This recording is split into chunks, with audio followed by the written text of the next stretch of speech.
O espelho da sociedade hípica. Amigos, apaguem as luzes da razão, diminuam o barulho do mundo e ouçam com atenção. O que vou contar agora não é apenas um relato estranho. Naquele dia, parecia mais um aviso.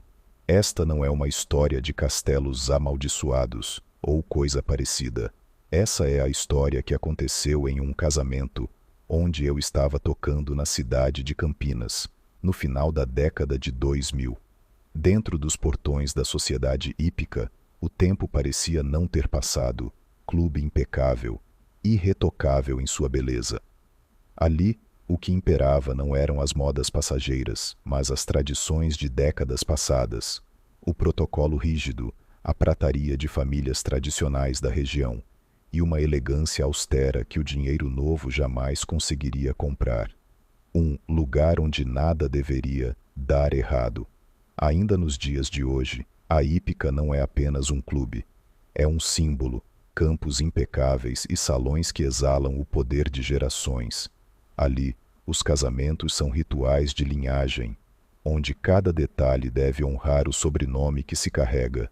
Mas lugares assim, onde a perfeição é uma obsessão herdada, algo foi revelado no dia daquele casamento, talvez algo antigo que observa através das frestas do luxo.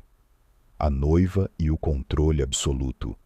A noiva era conhecida por uma determinação quase cruel. Nada podia fugir do controle no seu dia perfeito. Durante meses, ela se dedicou a uma única missão: escolher a voz que cantaria na sua cerimônia. Não era apenas uma escolha, era uma afirmação de status. Ela simplesmente implicava com as cantoras, mas depois de várias audições, finalmente encontrou o que buscava: uma jovem prodígio que naquele mesmo ano do casamento havia sido aprovada em primeiro lugar na Faculdade de Canto Lírico da Unicamp. Era a voz mais técnica e brilhante da região, naquela ocasião, um talento reconhecido academicamente para satisfazer os ouvidos mais exigentes da elite campineira. Nada poderia ser mais exclusivo, nada poderia ser mais perfeito.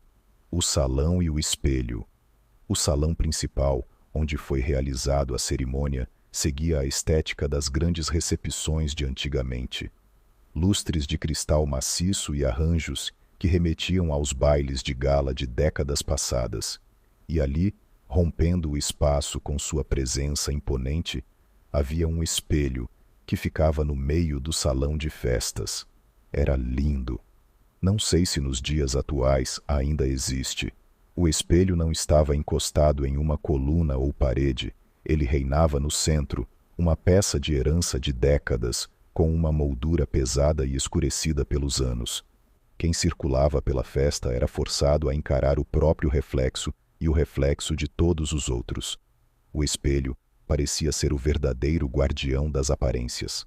Naquela noite, porém, ele parecia estranhamente profundo, como se estivesse saturado de tantas imagens acumuladas ao longo de décadas passadas. Canto da Ave Maria.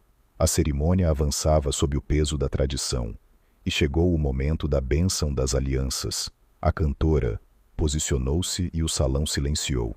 Se, quando a primeira nota da Ave Maria ecoou, o ambiente fora preenchido, com aquela voz brilhante que parecia estar cantando para um teatro lotado em algum lugar da Europa. O ambiente mudou. A técnica era impecável. A voz trazia todo o glamour que a cerimônia exigia. O som não apenas preenchia o salão.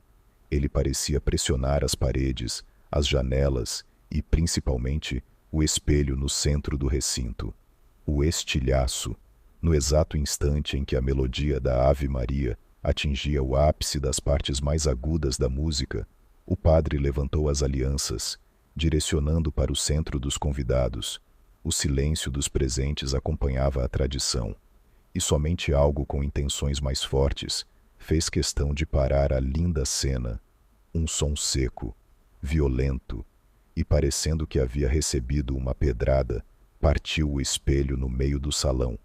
Não houve queda, não houve impacto externo. Ele simplesmente se desintegrou de dentro para fora, lançando centenas de lâminas de cristal pelo chão. refletindo os convidados em ângulos distorcidos e aterrorizados. A música ficou pequena diante do estrondo. A tradição de décadas foi rasgada em um segundo de caos. O que foi quebrado de verdade? A noiva ficou imóvel, pálida, com os olhos fixos nos cacos aos seus pés. Ninguém conseguia explicar. Alguns falavam que poderia ser a acústica, ou talvez a idade da peça, mas os mais velhos, que conheciam as tradições daquela casa, sussurravam outra coisa, que a vaidade acumulada no centro do salão por gerações foi o que quebrou o vidro. O espelho não suportou a verdade por trás do reflexo. O espelho se quebrou. O que mais se rompeu naquele dia? Foi apenas o vidro, ou o fim de uma era de aparências intocáveis. O que foi visto, ouvido e sentido naquela noite realmente despertava sentimentos aterrorizantes. Não há metáforas suficientes para suavizar os fatos, nem exageros para torná-los mais impressionantes. O estalo seco do espelho se quebrando não ecoou apenas pelo salão. Ecoou dentro do padre. Por um instante, ele permaneceu imóvel, com as mãos ainda erguidas, como se a própria bênção tivesse sido interrompida por algo maior que sua fé. Um suor frio desceu por sua nuca, apesar do ambiente abafado. Ele conhecia aquele espelho, antigo, herdado, sempre presente em cerimônias importantes. Nunca havia rachado antes. Nunca. O padre desviou o olhar dos noivos e fitou os cacos espalhados no chão. O reflexo fragmentado devolvia imagens distorcidas do altar, das flores, das velas e do próprio rosto dele, multiplicado em pedaços irregulares. Seu estômago se contraiu. Uma inquietação profunda se instalou. Não era medo comum. Era um pressentimento. Algo estava errado. Terrivelmente errado. Mesmo assim, a cerimônia prosseguiu. Quando os acordes solenes da Ave Maria se findaram, um silêncio respeitoso tomou conta do salão. Alguns convidados relataram depois que o ar ficou denso, difícil de respirar, como se o ambiente estivesse sendo pressionado por algo invisível. Seguindo a cerimônia, e a cerimonialista já isolando o local, a fim de evitar acidentes, alguns funcionários do salão já se posicionaram para a limpeza. A cerimônia seguia, e durante o cumprimento dos padrinhos, a prima da noiva empalideceu de repente. Seus olhos perderam o foco, os lábios tremularam levemente, e sem um único grito, ela desmaiou, caindo no chão. Gritos abafados, confusão, pessoas se levantando, e a banda continuou tocando, ou tentou, pelo menos as luzes piscaram. Uma vez, duas, três, então, tudo se apagou. Um blackout curto, segundos apenas, quando a energia voltou. Os músicos retomaram com os instrumentos elétricos. Mas não houve tempo. Nova queda, mais rápida, mais agressiva. Os amplificadores estalaram. O teclado silenciou. O baixo cessou, em um chiado seco. Isso se repetiu, de novo e de novo. Quedas de energia em intervalos curtos, quase ritmados, como se algo decidisse quando a música poderia existir. No meio do caos, os músicos, querendo manter a tranquilidade do espaço, continuaram tocando, sem a energia, somente com a bateria, a cantora juntamente com o trompete, o trombone e o saxofone, fazendo uma espécie de contraponto com a harmônia musical. Era música, mas soava diferente, primitiva, despida, inquietante. Alguns convidados disseram que sentiram arrepios subir pelas pernas, como se cada batida da bateria marcasse algo além do tempo musical. Um aviso, talvez.